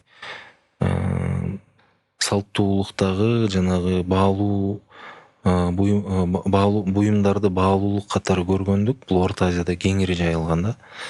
Себеби биз ушул багытта кетебиз. Мисалы Кыргызстанды айтпайын, Өзбекстанда мындан дагы бизден дагы күчтүү да. Аларда мындай бир буюмду сөзсүз жанагы алтын өңдүү бир оймосу болбосо бул буюм эмес. Жанагындай мынага окшогон стулдарда оймолору жанагындай кованный болбосо тоже мындай бир статусу жок болуп ушундай көрүнүштөр аябай кеңири жаралат. биз ошол тармактарда жайылып кете беребиз. Быйыл эле мисалы Өзбекстан рыногуна чыгып атабыз. Тажикстанга тестовый экспорт кылып көрдүк. Казакстанда кеңири жайылганбыз. Казакстанда мисалы Маткасымов Кыргызстанга караганда мындай бир көбүрөөк таанымал. Кыргызстанда антенна деп таанылса, Казакстанда мисалы аябай сапаттуу продукт деп. Себеби Казакстан Кытайдан аябай импортозависимый болгондугу үчүн биздин продукциялар Кытайдан келген продукциялардын жанында мисалы бир топ эсе эле сапаттуу болуп калат дагы, жанагындай глоток свежего воздуха катары эле кабыл алышат да. Маткасымовду алайлы дешипчи. Сиз башында эле айтып коесуз, казакча сүйлөшмөкпүз. Негизи мен Казакстандын күйөө баласы болом. Келинчегим бул нерсе дагы менин именно Казакстан рыногун түшүнгөнгө мындай бир жеңилдик берди да. Жакынкы келечекте буюрса мына Россиянын рыногу аябай чоң потенциал болуп көрүнүп атат бизге. Екатеринбургга тестовый экспорт кылдык. Бул мындай бир ал жактын бир эле компаниясы аркылуу тарата тургандыгыбыз биздин мындай бир жылдык оборотубуз менен тең экен дагы. Бул үчүн азыр как раз өндүрүштү автоматташтырып атабыз. Ойлосок жакында ушу ийгиликке жетип турган эле нерсе экен, что прям сиздин менин эсим боюнча 50% экспортко кетет да, же андан да көп болуп кетет. Азыркы учурда 50%дан көбү экспортко ылайыкталган, экспортко кетет. Бул алардын мындай бир төлөөдөгү мындай бир ыңгайлуулуктарында сапаттуу буюм болгондуктан мындай бир алдын ала төлөп койгондугу үчүн биз приоритет экспортко коебуз да. Бул не только башка элдерге да пайда алып келет, бул еще биздин Кыргызстан атыбызды чыгарып турган нерсе да. Анткени Made in Кыргызстан да. Мындай айтканда биз Made in China деген жаман көрөт го. Бул Made in Кыргызстан деп туруп ушул башка жак жайылып аткан мени сүйүндүрөт. Анан бунун бардыгы мен ойлойм, бардыгы сиз жазып аткан командаңызда да, корпоративде иштеп аткан ишкерлериңизде, ошондуктан менин оюмча эң башкычысы бул адамдар го, өз компанияда иштегенчи. Сизде корпоративный культура кандай? Мен башында айткандай комплекс самозванства дегеним. Бул как раз ушул жумуштун көпчүлүк бөлүгүн команда кылган. Лавры мага тийип калып аткандай, чоң жилик мага тийип калып аткандай эле сезиле берет да. Компанияда ушундай бир эки основной канат бар. Бул системада ар кимдин өзүнүн орду бар болгон команда бар. Экинчиси ошол мен кылып аткан жумуш развитие, видение жагы. Сырттан мүмкүнчүлүктөрдү таап келүү. Команданын мындай бир ичинде жылдан жылга мындай бир туруктуу корпоративдик культура пайда болуп келатат. Бул менин оюмча жакынкы бир 2 жылдын ичинде Кыргызстандагы эң мындай япониялык компанияларга тең келе ала турган корпоративдик культура түзүлүп келатат. Буга биздин коюп аткан операционный системабыз себепчи. Ичинде ар бир адамдын өзүнүн жумушуна деген мындай бир дыкат, жоопкерчилиги мындай бир күндүн ичинде билине тургандай система коюлуп атат. Бул ар бир адам келип кыска мөөнөттүн ичинде өзүнүн жумушунун адиси болуп кеткенге шарт түзүп бере турган мындай бир корпоративдик культура болуп атат. Командада негизи эң биринчи адамдын потребности болот да командада. Эң биринчи бул физикалык потребность. Бул күндө тамак жеш керек, укташ керек. Жана ошондой физикалык потребностьтарды аткарыш керек. Андан кийин уже адамда мындай бир коопсуздук потребности пайда болот. Эртеңки күнү ушул азыркы күндөгү бар мүмкүнчүлүк түгөнүп калбаш керек деген жана үстүмдө үй болуш керек, башка биринчи мындай бир маселелер пайда болуш керек депчи. Мындан кийин адамдын мындай бир үчүнчү бир эмоционалдык, жакшы бир командада иштеш керек, күндө жакшы маанайда болуш керек, өзүнүн мындай бир экинчи жубайын табыш керек деген сыяктуу потребностьтер пайда болот да. Сиздер экинчи жубай таап бересиздерби? Маткасымов. Жок, эми азыр айтып келем да, биз каерде жардам бере ала тургандыгыбыз. Ошондой эле андан кийин уже мындай бир команда адамдын мындай бир жашоодогу ордун тапкандыгын мындай бир түшүнүктөрү пайда болот да. Мен эмне максатта жаралдым эле, ушул азыркы кылып аткан жумушум менин жашоодо ордун тапканга мүмкүнчүлүк ачып атабы деп. Эми мен арасында кыскартып койдум, бирок негизги ушул потребностьтер бар. Командада ушундай бир карьерный лестница курулган. Башында келген адам мисалы интерн болуп, стажер болуп келсе, бирок командада канчалык көп убакыт мисалы взаимовыгодный деп коет, мындай бир эки жактуу пайда менен иштей турган болсо, 1 жылдан кийин, 2 жылдан кийин өзүнүн мындай бир потребностьтары жабыла турган мүмкүнчүлүктөр жолго коюлган. Бул деген эртеңки күндө коопсуздук маселесин жаап алат, жакшы командада иштеген маселесин жаап алат. Эң акырында өзүнүн мындай бир лидердик бир тажрыйба алып, кайсы максатта өнүккүсү келе тургандыгын мындай бир так түшүнө турган бир корпоративдик культура бар. Мен анын башында мындай бир аябай кызгануу сезим менен карачу элем. Бул белгилүү бир убакка чейин келди. Командадан бирөө чыгып кетип, анан өзүнүн жумушун баштап, ал эгерде ушул аналогичный чөйрө болсо, мындай бир мен секреттерин айтып барат деп ушуга окшогон бир кызгануу сезим пайда болчу эле да. Анан ошол эле матрица менен карап көрсөм, бул нерсе мен мындай бир мындай реакцияга алып келгенге мүмкүнчүлүк жок экендигин түшүндүм. Бул деген менин мындай бир компанияны түзгөндөгү максатыма эч кандай мындай бир таасир тийип аткан жок. Наоборот, пайда келип атат. Бул адамдын мисалы эртеңки күндө башка бир чөйрөдө өзүнүн лидер болуп калышы, андан ары лидерлерди тарбиялашы менин основной бир пайдаларымдын бири деп түшүнүп атам дагы. Бул нерсеге деген реакция өзгөрдү. Менде мындай суроо бар. Ушул базар эме институт болгон сыяктуу деле сиздин деле компанияңыз институт болуп калды канча адамдаргачы. Мындай мисалдар барбы? Ушул сиздин компанияңыздан чыгып бир же башка жакка барып туруп ийгилик жараткан, ошол же сиздин компанияңыздын ичинен чоң ийгилик жараткан, ошондой бир мисалдар барбы?